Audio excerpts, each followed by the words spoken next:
Magandang araw mga katuto. Welcome back sa ating YouTube channel.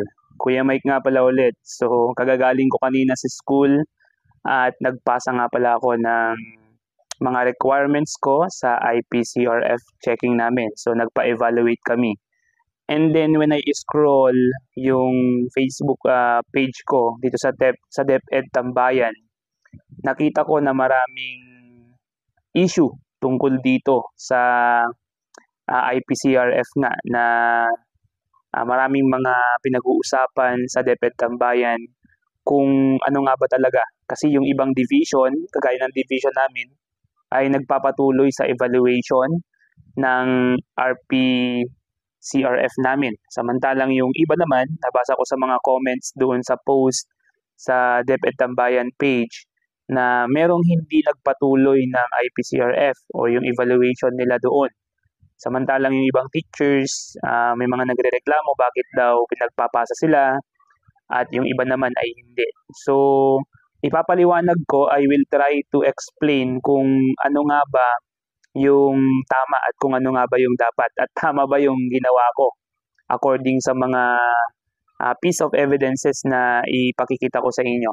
So una, ano nga ba yung tinatawag nating Executive Order number 61?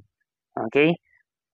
So, yung Executive Order number 61, ito ay issued on June 3. Ito nga yung Executive Order number 61. Suspends the implementation of Administrative Order or AO number 25. Papaliwanag natin yan mamaya. Series of 2011 and EO number 80, series of 2012. And all other relevant issuances or AO number 25, series of 2011, establish a unified and integrated RBPMS across all departments and agencies within the executive branch of government. So maliwanag dito mga katuto na ang Executive Order number 61 ay sinususpende niya or ipinapatigil niya ang Administrative Order number 25 at yung Administrative Order or Executive Order number 80.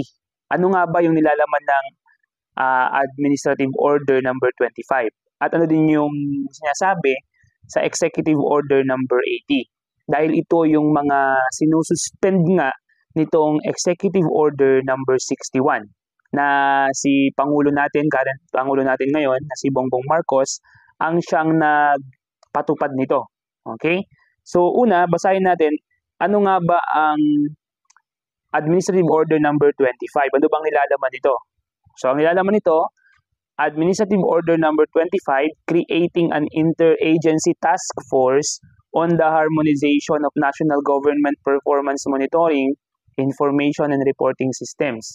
So itong Administrative Order number 25, ito yung task force, creation of task force from national government to division and division to the school. And the school, yun yung mga task force doon like principals and yung mga head teachers, sila yung gagawa.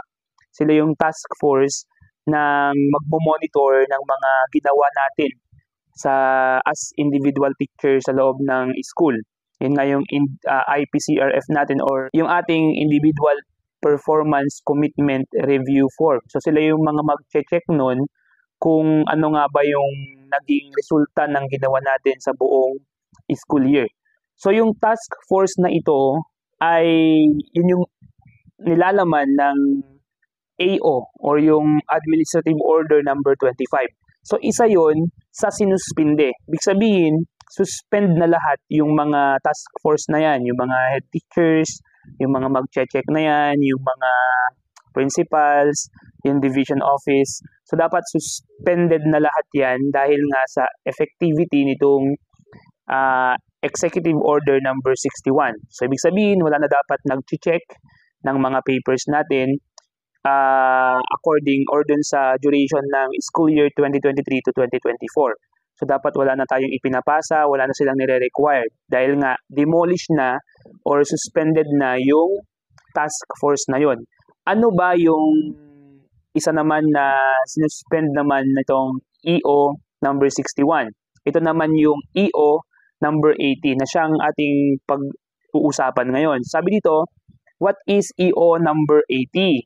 So kung isi-search ninyo, it says here, Executive Order or EO number 80 series of 2012 directs the adoption of the performance-based incentive system. Okay, ito yung PBI-S. Depende sa performance natin kung magkano or ano yung magiging incentive natin. And for government employees consisting of the Productivity Enhancement Incentive or the PEI. So kami mga teacher, nakaka-receive kami nito. And the performance-based bonus. Ito naman yung PBB natin. Okay, performance-based bonus. So lahat yan ay nakadepende sa ating productivity, sa ating performance, especially sa aming department as educator. Nakadepende lahat yan sa mga paperwork, sa lahat ng mga accomplishments within the duration of a school year. So doon binabase lahat ng ibibigay ng mga incentives sa mga teachers. So, yun nga yun yung PBB. Sabi dito, the implementation of AO number 25, series of 2011, and EO number 80, series of 2012, and all other relevant issuances related thereto is hereby suspended immediately. So, meaning to say, it is included in the executive number 61 na suspended immediately. Okay? Yung AO number 25 and EO number 80.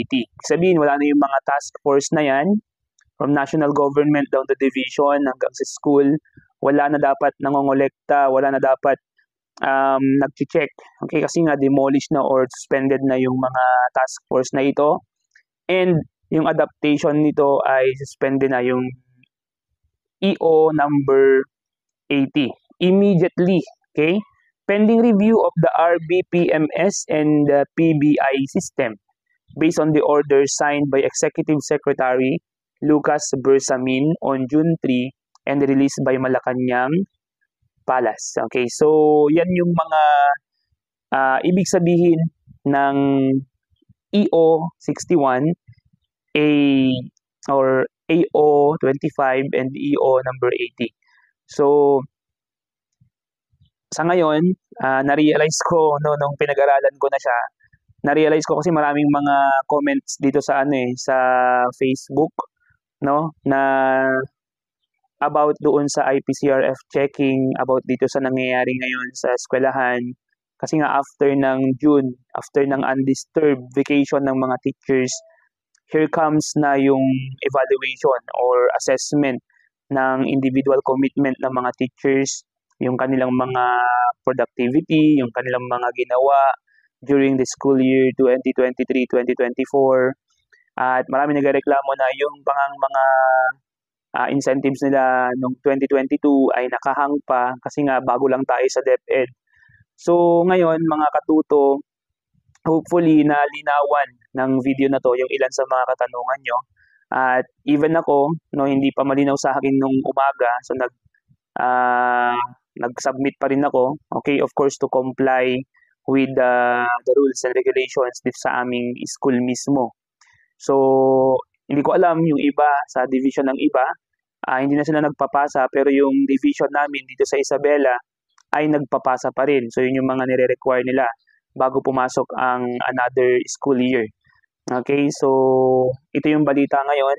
At I hope na kahit pa paano nakatulong yung video natin. Kung gusto mo yung mga ganitong klase ng content tungkol sa teacher-related stuff, students-related stuff, about the Department of Education-related stuff, ay mag-subscribe ka na para ma-update kita sa mga susunod na videos natin in this channel na kagaya nito. And once again, this is Kuya Mike. Peace out.